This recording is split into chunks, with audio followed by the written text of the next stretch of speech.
Hebdocom, ça continue sur BFM Business. De retour en plateau pour notre focus du jour. Presque un mois depuis le début de la crise ouverte dans le monde agricole, la parole des patrons de la grande distribution s'est faite rare jusqu'à cette semaine, et cela dans le contexte des négociations commerciales qui se sont terminées la semaine dernière. On a donc voulu, comme d'habitude, vous poser la question: trouvez-vous que la communication des distributeurs sur la défense du pouvoir d'achat est crédible? Et notre réponse du jour est assez unanime: non à 90%. Pour décrypter cela, avec moi aujourd'hui, Victor Bourry, bonjour. Bonjour Rebecca. Merci d'être là. Tu es président de Backbone Consulting, et Charlotte Ezen, bonjour. Bonjour Rebecca. Ravie de te retrouver dans l'émission. Tu es associée chez Tilder.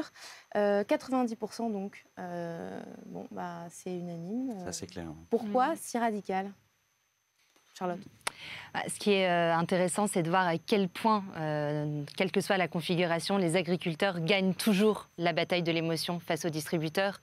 Il y a plusieurs raisons pour cela. La première, et je pense que c'est important de revenir là-dessus, c'est que la France est un pays de tradition rurale, de tradition agricole, avec des Français extrêmement attachés à leur ruralité, à cette spécificité territoriale qui fait aussi la différence de pays comme la France. Il y a des films qui ont eu un succès très important ces dernières années, je pense notamment à Au nom de la terre. C'est vraiment une spécificité française d'avoir cet attachement et donc ce parti pris pour les agriculteurs. Et puis l'autre sujet, c'est que la communication des distributeurs est quand même perçue et vécue comme étant une communication factice, ou en tout cas décalée par rapport à la réalité vécue par les agriculteurs. Et c'est cette défiance en fait que transmet la réponse à cette question, c'est 90%, cette défiance très forte face à des distributeurs qui prennent des marges supposées très importantes, face à des agriculteurs qui ne parviennent pas à gagner leur vie. Ouais. Donc, dans la tête des Français, c'est les distributeurs en fait qui... C'est important justement de comprendre et de rappeler même ce sur quoi ils sont attaqués. C'est qu'évidemment sur le premier sujet qui est dans toutes les bouches, c'est celui de la rémunération des agriculteurs. Et pourquoi? C'est parce qu'ils n'arrivent pas à reporter le coût de production sur les industriels qui, eux, se défaussent sur les distributeurs. Et aussi les distributeurs sont attaqués sur le fait qu'ils importent des produits de l'étranger plutôt que privilégier les produits français. Sur leur communication, en fait, on fait effectivement le sondage est hyper clair, et d'ailleurs ça va dans le sens de ce qu'on peut observer, c'est-à-dire qu'il y a une communication qui est pas très crédible parce qu'elle est déjà pas audible. Et c'est assez étonnant de la part des distributeurs, c'est-à-dire que silence radio, jusqu'à cette semaine lundi où Michel-Édouard Leclerc s'est intervenu sur les plateaux, dans les studios de radio, mais sinon avant ça, pas une intervention, que ce soit en discours corporate ou dans les actions sur leur compte réseaux sociaux de la part de tous les distributeurs. C'est vraiment choquant, quoi. C'est-à-dire que jusqu'à présent, on fait que leurs axes de communication qui ont été clairs depuis des années sur les sujets sur lesquels ils sont attaqués aujourd'hui, c'est-à-dire le pouvoir d'achat, la rémunération des agriculteurs, tout ça. Quand on pense au slogan « Tous unis contre la vie chère », qui est les Intermarchés, le slogan il date de 2005. C'est quand même, donc c'est des axes sur lesquels ils travaillent, ils axent leur stratégie marketing et de communication depuis des années. Et là, rien, pas une annonce, même pas un communiqué de presse. Donc ça, c'est sur peut-être la forme. Et après, sur le fond, effectivement, tu as raison, Charlotte, un décalage entre des images très émotionnelles. L'image a été beaucoup utilisée pendant cette séquence de crise. On pense aux enfants d'agriculteurs qui manifestent avec leurs petits camions, leurs tracteurs jouets, accompagnés par leur famille pendant que leurs parents manifestent en vrai. Les agriculteurs nus dans les supermarchés pour démontrer qu'ils sont mis à poil par les distributeurs. Enfin, il y a plein d'images très marquantes comme ça. Et face à ça, on a une réponse quand ils ont commencé à prendre la parole sur un discours très technique, en fait, sur l'application de la loi Egalim, que la majorité des Français ne connaît pas, sur la loi agriculture et alimentation, sur le sujet du pouvoir d'achat, et même le terme pouvoir d'achat, ça peut fonctionner parce que quand c'est dans une phase, on va dire, plutôt positive, puisque c'est un sujet en fait assez technique. Toi comme moi, on ne dit pas « mon pouvoir d'achat va mal ce mois-ci », on parle du prix des éléments, du coût de la vie, etc. Et donc on voit ce décalage qu'on retrouve effectivement entre des sujets et des cris du cœur des agriculteurs et un discours très technique, très corpo, qui est un décalage en plus avec leur discours habituel. Donc c'est assez étonnant. On va revenir sur cette loi Egalim, tous les acteurs qui se renvoient un peu la balle entre eux. Mais d'abord, je reviens sur ce que tu as dit au début. Les distributeurs se sont tus pendant les 2 premières semaines. Là, les distributeurs, ouais. Les distributeurs se sont tus au début, jusqu'à cette semaine. Ça a forcément été calculé, parce que voilà, c'est des chefs d'entreprise qui réfléchissent à leur prise de parole. Pourquoi ce choix, et est-ce que c'est une faute de communication pour vous? Je peux te laisser Non, séparer Charlotte, vas-y. Mais... Ce que je trouve en fait intéressant, c'est que la posture normalement qui aurait été celle qu'on aurait recommandée aux distributeurs, ça aurait été celle d'être dans une posture de pédagogie pour expliquer. Face à une émotion très très forte, la seule chose qu'on peut apporter qui soit assez puissante pour contrer l'émotion, c'est d'être vraiment dans l'explicitation. Or là, et c'est ce que tu disais, expliquer le partage de la valeur, expliquer comment sont fixés les prix, expliquer comment sont calculées les marges, c'est quelque chose qui est d'une complexité et sur laquelle, en effet, on n'irait pas s'aventurer nous-mêmes, qui serait inaudible pour les Français. Donc, à partir du moment où on ne peut pas expliquer, on se prend l'émotion en pleine face et c'est pour ça que les agriculteurs sont évidemment beaucoup plus audibles et beaucoup plus puissants dans cette balance. Là, ça l'a été, puis surtout, c'est dans un contexte particulier où ils étaient en pleine renégociation avec eux. Donc, il y a un sujet business évident.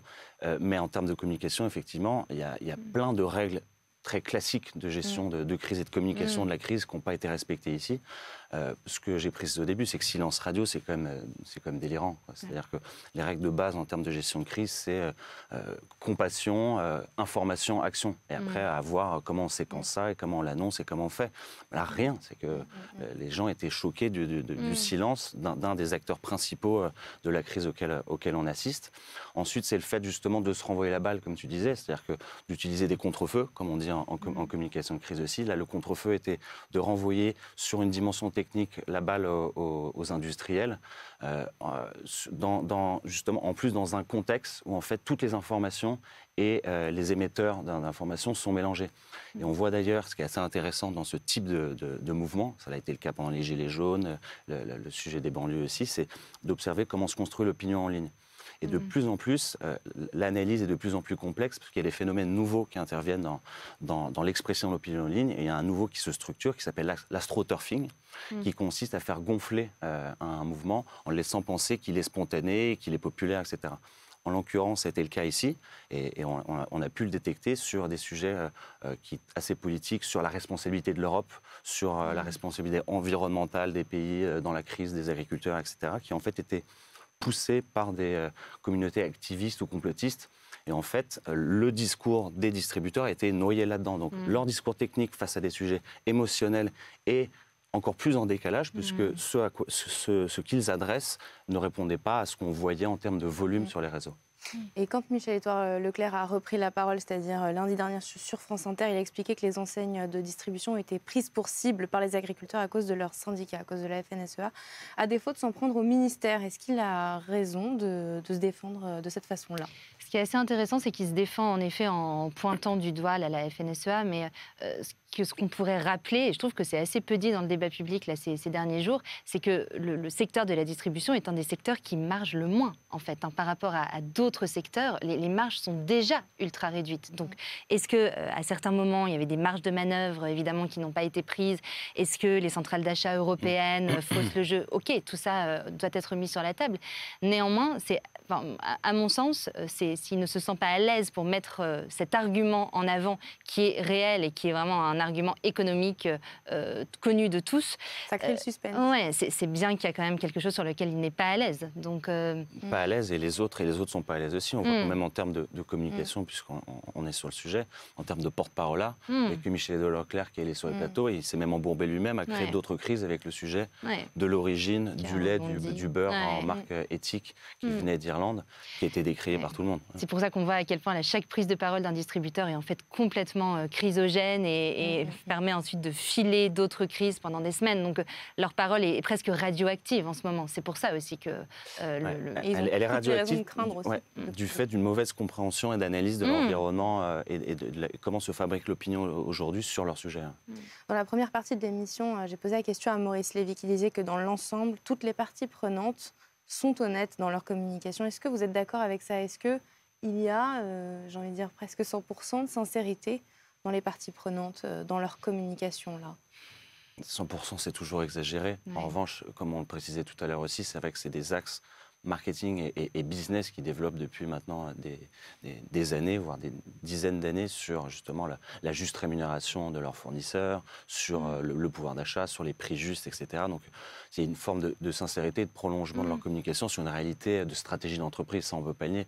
Après, aujourd'hui, ils utilisent Et là, ils se retrouvent un peu coincés face à une situation qu'ils ne comprennent pas, face à des mouvements de société qu'ils n'ont pas forcément pu anticiper. Et du coup, leur communication n'est non pas insincère, mais en tout cas inadaptée et décalée. Voilà.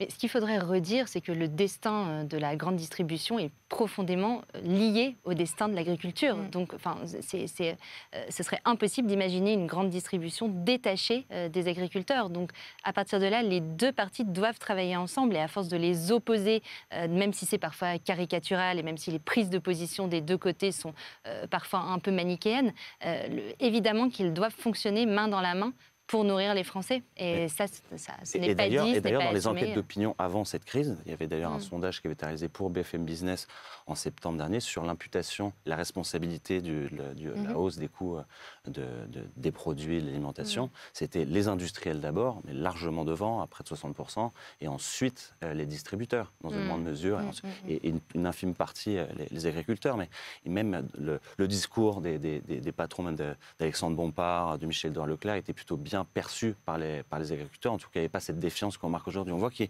comme tu dis, s'en mêle un peu les pieds dans cette histoire. En 2 mots, pour terminer, qui aurait intérêt à faire quoi maintenant, à date, en attendant les sanctions de Bruno Le Maire? Pour moi, puisque le sujet de la pédagogie ne marche pas côté distributeur, je pense qu'il faudrait une prise de parole avec beaucoup de gravité, une vraie compréhension de ce qui se passe, beaucoup d'empathie, beaucoup de gravité. Beaucoup de transparence s'ils le peuvent, mais le fait que les agriculteurs se sentent vraiment compris. Et je pense qu'on n'est pas arrivé jusque-là dans les prises de parole actuelles des distributeurs. Oui, c'est ça, beaucoup d'écoute, de transparence et de compassion, effectivement, pour les acteurs qui en souffrent. Et surtout des mesures, non pas immédiates, instantanées, mais surtout un plan, en fait, de pouvoir donner de la visibilité, que ce soit pour les agriculteurs, les consommateurs aussi, et les pouvoirs publics. À voir ce que seront les choix de nos distributeurs. Merci Victor Bourry, merci Charlotte Zen d'avoir été avec nous. C'est la fin de cette émission. Merci à tous de nous avoir suivis. Rendez-vous la semaine prochaine, même heure, même endroit, mais bien sûr partout en replay, télé et podcast. Et comme d'habitude, on termine cette émission par notre campagne chouchou qu'on a sélectionnée avec CB News cette semaine. C'est McDo qui annonce l'évolution des process de préparation de ses burgers emblématiques, le Big Mac entre autres.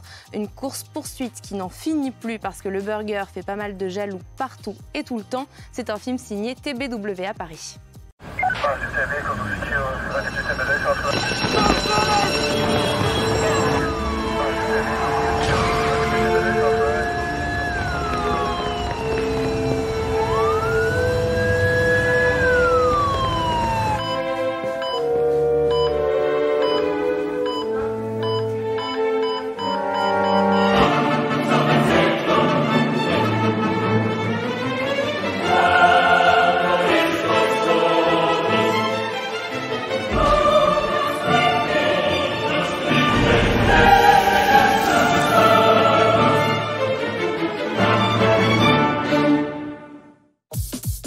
Hebdocom sur BFM Business.